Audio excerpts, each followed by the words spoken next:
दोस्तों इस वीडियो में हम बात करने वाले हैं कई सारी महत्वपूर्ण अपडेट्स के बारे में। सबसे पहले यहाँ पर हम बात करेंगे यूपी में आने वाली नई शिक्षकों की भर्ती के बारे में।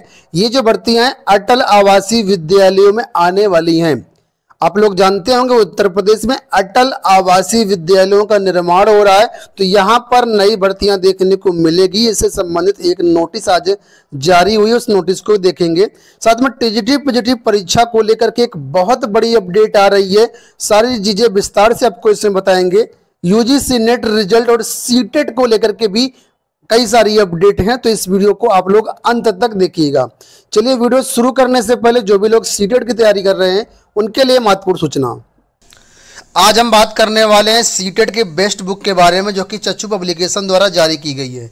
यहाँ पर आप लोग संस्कृत की बुक देख सकते हैं, जो प्राइमरी और जूनियर लेवल दोनों के लिए संपूर्ण सिलेबस को यहाँ पर कवर किया गया। 2011 से लेकर के 2022 तक के जितने भी प्रश्न हैं प्रीवियस, उनको यहाँ पर कवर किया गया है। चैप्टर वाइज आपके लिए यहाँ पर दिया गया है, व्याख्यात्मक हल दिया गया है, संपूर्ण थ्योरी को कवर किया गया, इंपॉर्टेंट टेबल्स और फैक्ट भी दिए गए हैं। एनसीईआरटी के पैटर्न पर आधारित ये पुस्तक है। अन्य मार्केट में जो भी उपलब्ध पुस्तकें हैं सबसे अच्छी बेस्ट चच्चू पब्लिकेशन की है। संस्कृत के अलावा इनकी अन्य कई सारी पुस्तकें आती हैं, जैसे कि यहाँ पर कंप्लीट गाइड बुक देख सकते हो और कंप्लीट प्रैक्टिस सेट की बुक देख सकते हैं। बेहतरीन तैयारी करने के लिए आप लोग गाइड बुक और प्रैक्टिस सेट जरूर परचेज करें। ये सभी बुक आपको ऑनलाइन साइट अमेजन फ्लिपकार्ट पर मिल जाएंगे और नज़दीकी बुक स्टॉल पर भी मिल जाएंगी। लिंक वीडियो के डिस्क्रिप्शन बॉक्स में दिए गए हैं। चलिए वीडियो में अब बढ़ते हैं आगे। यहाँ पर आप लोग ये प्रेस विज्ञप्ति देख सकते हैं, जो कि 3 नवंबर 2022 को जारी की गई है। और यहाँ पर देखिए साफ तौर पर बताया गया कि प्रदेश के 18 मंडलों में एक एक जनपदों में 18 मंडलों के एक एक जनपदों में कुल 18 अटल आवासीय विद्यालयों की स्थापना की जा रही है, जिसका संचालन नवोदय विद्यालयों के अनुसार सीबीएसई बोर्ड के माध्यम से किया जाना है। उक्त विद्यालयों का संचालन कार्य प्रारंभ करने हेतु अनुभवी एवं योग्य व्यक्तियों की परामर्शदाता के रूप में आवश्यकता है। तो ये विद्यालय अभी बने नहीं है, ये विद्यालयों का इस समय जो है काम चल रहा है, बन रहे हैं। और जैसे बन जाएंगे उसके बाद यहाँ पर टीचर्स की भर्ती होगी, प्रिंसिपल की भर्ती होगी। और उम्मीद है कि ये जो विद्यालय अगले सत्र यानी 2023-24 से शुरू किए जा सकते हैं। तो फिलहाल यहाँ पर ये नोटिस है, यहाँ पर परामर्शदाता की वैकेंसी के लिए नोटिस जारी की गई है और इसमें 70,000 रुपये पेमेंट भी मिलेगा, जो कि मानदेय के रूप में मिलेगा। ठीक है, और आने वाले टाइम पर यहाँ पर शिक्षकों की भर्तियां भी होंगी। तो अगर इसको लेकर के कोई भी अपडेट चाहते हैं तो आप लोग चैनल के साथ जुड़े रहिएगा। सारी अपडेट हम आपको प्रोवाइड करते रहेंगे जो भी अपडेट मिलेगी। तो यहाँ पर देखिए बताया गया कि तत्संबंध में नवोदय विद्यालयों में प्रधानाचार्य अथवा इसे अन्यून सेवा से सेवानिवृत्त हुए ऐसे व्यक्ति जिनकी आयु 1/7/2022 को 65 वर्ष से ज्यादा ना हो, वो लोग 14 नवंबर की शाम 5 बजे तक पंजीकृत डाक अथवा बोर्ड के ईमेल आईडी पर व्यक्तिगत रूप से भी आप लोग फॉर्म यहाँ पर उपलब्ध करवा सकते हैं। फॉर्म के बारे में बताया गया कि जो आवेदन फॉर्म है, मानदेय संबंधित सारी जानकारी वेबसाइट पर अवेलेबल है। ये यहाँ पर वेबसाइट है, इसी वेबसाइट से आपको नोटिफिकेशन डाउनलोड करना है। अब यहाँ पर देखिए पेमेंट वगैरह के बारे में बताया गया है। सबसे पहले यहाँ पर ये वेबसाइट दी गई है, फिर बताया गया है कि जो यहाँ पर मानदेय मिलेगा वो 70,000 रुपये प्रतिमाह दिया जाएगा और आपकी नियुक्ति जो होगी फिलहाल अभी 1 वर्ष के लिए यहाँ पर की जाएगी। फॉर्म भरने के लिए आपको जो डॉक्यूमेंट्स होंगे क्या क्या लगे, तो यहाँ पर बोला गया सभी शैक्षिक प्रमाण पत्र आपको स्वप्रमाणित प्रति में अटेस्ट कर लगाना है, सेवा संबंधी प्रमाण पत्र भी लगाना है और आपको ईमेल चाहे तो कर देना है या फिर पंजीकृत मतलब डाक से या फिर स्वयं जा करके वहां पर जमा कर सकते हैं। एड्रेस यहाँ पर नीचे दिया गया है। अब बात क्या करें फॉर्म को, तो यहाँ पर ये फॉर्म देखो आपके सामने दिया गया है, ये पूरा फॉर्म है। ठीक है, इसको आपको भर करके मेल करना है या फिर आपको जमा करना है।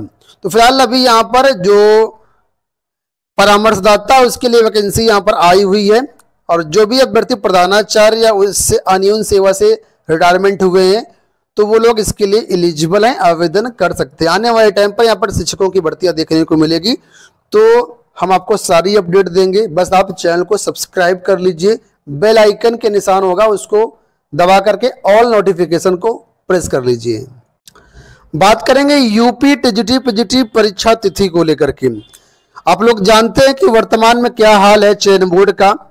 अब यहाँ पर जो परीक्षा फरवरी में जो कराने की एक आशंका थी, लेकिन अब वो आशंका जो है और भी उसका जो परसेंटेज है वो कम होता जा रहा है। हाल ये है कि यहाँ पर चयन बोर्ड में अभी तक कोई भी मेंबर नहीं आ पाया है। उम्मीद लगाई जा रही थी कि अक्टूबर के लास्ट तक, दिवाली में शायद आ जाए मेंबर, लेकिन मेंबर दिवाली तक भी नहीं आए। और अब नवंबर भी 5 नवंबर हो चुका है और अभी कोई भी मेंबर का स्पष्टीकरण नहीं है कि कब तक मेंबर आएंगे। अगर 15 या 20 तक मेंबर आ जाते हैं तभी मान लीजिए परीक्षा ये आपकी फरवरी में हो सकती है, अदरवाइज फिर परीक्षा ये और डिले होगी, फिर ये मई जून जुलाई तक जाएगी परीक्षा आपकी। अब यहाँ पर 2 कारण बताए जा रहे हैं, 2 न्यूज चल रही है इस समय। वो न्यूज ये है कि सरकार चाहती थी कि जो वर्तमान में चयन बोर्ड के अध्यक्ष साहब हैं ये अपना रिटायरमेंट मतलब इस्तीफा दे दे, तो सरकार अपने हिसाब से चयन बोर्ड में मेंबर और सदस्य भेज देती। लेकिन ये इस्तीफा तो दे नहीं रहे और इनका कार्यकाल जो है वो 8 अप्रैल को आई थिंक समाप्त हो रहा है। ठीक है, तो इनके कार्यकाल में परीक्षा हो पाना बड़ा मुश्किल लग रहा है। और अब जब इस्तीफा नहीं दे रहे हैं तो अब सरकार जानबूझ के इसमें डिले कर रही है। और सरकार का कहीं ना कहीं मनसा ये है कि आप लोग जानते होंगे ये 2019 या 20 की अपडेट है, 2019 या 20 ऐसी कुछ बात थी कि उत्तर प्रदेश में नए शिक्षा सेवा आयोग का गठन होना। सरकार कहीं ना कहीं उन चीजों की ओर जा रही है कि इसको भंग करके चयन बोर्ड को जो है नए शिक्षा सेवा आयोग का गठन कर दिया जाए। आप लोग जानते होंगे उत्तर प्रदेश शिक्षा सेवा आयोग जो बनेगा वो तीनों प्रकार की भर्तियां संपन्न कराएगा। प्राथमिक शिक्षक भर्ती भी संपन्न कराएगा, टीजीटी पीजीटी भर्ती भी संपन्न करवाएगा और जो एडेड विद्यालयों में असिस्टेंट प्रोफेसर की भर्तियां होती हैं वो भी संपन्न करवाएगा। इसका पूरा ड्राफ्ट वगैरह जारी कर दिया गया था 2019 में आई थिंक। ठीक है, लेकिन किसी कारण से उस समय इसको लागू नहीं किया गया, उसको इसमें गठन नहीं किया गया, कुछ कारणों से इसको रोक दिया गया था। लेकिन अब सरकार कहीं ना कहीं उसकी तरफ सोच रही है। जो न्यूज चल रही है वो मैं आपको बता रहा हूं। अब फाइनल अभी ये नहीं है कि आखिर गठन हो ही जाएगा, लेकिन सरकार कहीं ना कहीं उस तरफ सोच रही है और इसी वजह से यहाँ पर मेंबर जो है नहीं भेजे जा रहे हैं।